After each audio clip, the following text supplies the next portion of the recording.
Olá, meus cherrybuns! Como vocês já devem saber, reviews de animes e mangás não é o tipo de conteúdo que eu costumo trazer por aqui. Mas eu quis abrir uma sessão especial para este mangá porque ele é um shoujo. Então, sem mais delongas, aqui vai a minha resenha crítica / resumão do mangá tão doce que pode derreter até mesmo o coração de demônios. E vai derreter o seu também. Já deixa avisado aí. Akuma to Doce foi uma das primeiras obras da mangaka Suzuki Julieta. Se você é familiar com o gênero Shoujosei, talvez já tenha ouvido falar desse nome, afinal, é a mesma autora de Kami-sama Hajime Mashita, sua obra mais popular. Por consequência, não é de surpreender que Akuma to Doce tem muito daquela síndrome de primeiro mangá, sabe? É uma história muito boa, você pode sim se divertir com ela, mas ela não chega nem perto de ser tão bem polida e consistente quanto as suas histórias mais recentes, que ela criou após já ter ganho certa experiência. Quem estiver ouvindo isso e for escritor ou desenhista deve saber muito bem do que eu tô falando. Pensa naquelas obras que você criou há anos atrás e compara com o quão bem evoluídas e polidas estão as suas criações atualmente. Mas se é assim, por que eu amei tanto esse mangá? Bom, é basicamente isso que irei explicar para vocês a partir de agora, então vamos lá, tá na hora de ativar o modo fangirl e falar bastante sobre algo que eu amei muito. Nossa história começa com a estudante de ensino médio Ogura Mayuri, que aparenta ser um estudante completamente comum. Entretanto, ela aprendeu por sua mãe duas habilidades. A primeira é a de cozinhar. Ela é capaz de fazer doces e sobremesas dignos de um restaurante. Já a segunda é a de summonar demônios. Como ela mora sozinha em uma casa muito grande, já que seus pais estão atualmente trabalhando no exterior, ela costuma summonar pequenos demônios para ajudá-la com tarefas simples do dia a dia. Em troca, eles recebem os doces que ela faz, o que torna ela uma espécie de cozinheira, aprendiz e bruxa? Entretanto, as coisas começam a mudar um pouco de figura quando ela acidentalmente acaba summonando um demônio de alta classe, o Beelzebub, que aliás, mano, eu achei esse trocadilho genial. E ele estava a um passo de simplesmente levar a alma dela embora. Porém, acabou recuando quando sentiu nela o cheiro doce das sobremesas, porque sim, esse demônio super assustador, capaz de fazer qualquer coisa, tem uma fraqueza por doces. Então, ele diz que ela pode chamá-lo novamente a qualquer momento que ela tenha novos doces que queira compartilhar com ele. E a partir daí, meu amigo, que as coisas começam a ficar interessantes de verdade. A gente descobre que a Mayuri não tem amigos na escola e apenas diz que tem nas suas cartas para que seus pais não fiquem preocupados. A gente começa a ver o desenrolar dessa relação de bruxa e demônio e como os outros personagens, além do próprio Bill, começam a mudar a vida da Mayuri. E, falando neles, vamos para uma das partes que eu mais gostei nessa história, seu elenco.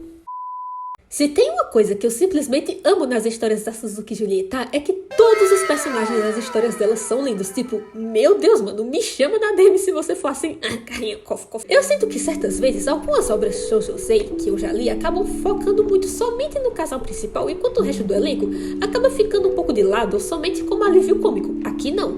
Todos os personagens ajudam no crescimento da Mayuri de uma forma ou de outra. Então vamos por partes. O primeiro personagem que eu gostaria de falar sobre é o Mephisto, ou, para os íntimos, Mako-chan. Ele é um subordinado do Beauty que foi enviado para o mundo humano para se tornar colega de classe da Mayuri, para que ela não ficasse sozinha. Com o tempo, os dois acabam realmente se tornando amigos muito bons, e é uma amizade tão genuína que até o próprio Beauty fica com ciúmes. Mas pode ficar tranquilo que não, isso não é um triângulo amoroso. O Mephisto vê a Mayuri realmente como uma amiga, o que eu achei excelente, pois mostra que não é apenas o interesse romântico que fez diferença na vida da garota. As amizades também são importantes. Seguindo, temos a Uffy, uma demônia que tem um interesse bem claro no Beauty e logo vê a Mayuri como sua rival, o que eu achei uma trope bem... Ok, toda boa heroína de shoujosei tem uma rival, não é mesmo? Entretanto, sem reclamações com o design da Uffy, ela é linda. Mas o que torna isso realmente interessante, pelo menos pra mim, é que a Mayuri trata a Uffy até que bem de boas. Quando ela diz que quer aprender a cozinhar porque ela é uma falha total em fazer doces, a Mayuri ensina pra ela. E de resto aqui em diante não teria spoiler, então vou deixar esse mistério no ar.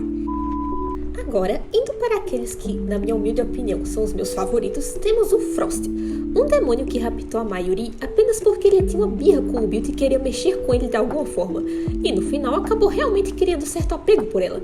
Depois, temos a Noriko que, para mim, foi uma das melhores, se não a melhor personagem que teve desenvolvimento na história inteira, sério.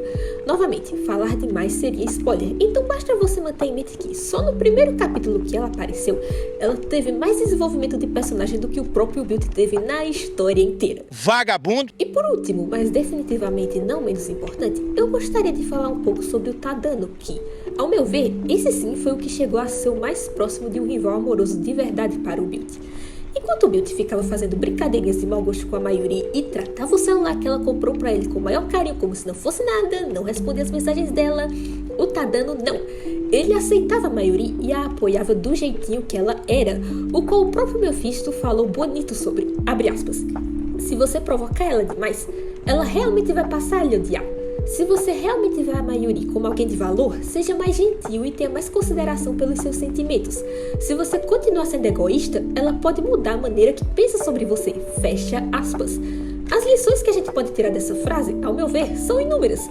Sempre seja grato pelas pessoas ao seu redor. Ainda há vários outros personagens que valem a pena serem mencionados, como os pais da Mayuri, que também têm bem mais profundidade do que aparentam à primeira vista, a garota do Clube dos Anjos, a Shigeko, e por aí vai. Porém, estes aqui sim, abordar muito o contexto deles acabaria dando um spoiler pesado, então vou deixar que vocês descubram por conta própria. Para mim, a única coisa que faltou para esta obra foi tempo. Para quem não sabe, este mangá foi cancelado, então a autora teve que terminá-lo de uma forma um tanto rushada, deixando seu final em aberto, sem uma conclusão certinha. O que é uma pena, pois a história e o universo fictício que ela criou tinham muito potencial para crescer. Eu acredito que a Suzuki Sensei estava usando nesta obra um ritmo parecido que ela usa em Kami-sama Hajime Mashita, que é o seguinte: aos poucos, a cada episódio, ela vai nos introduzindo aos personagens do Tomoe, o Mizuki, o Kurama, etc., nos dando uma visão geral de quem eles são, para em episódios futuros e reunindo todos eles aos poucos para criar uma trama maior.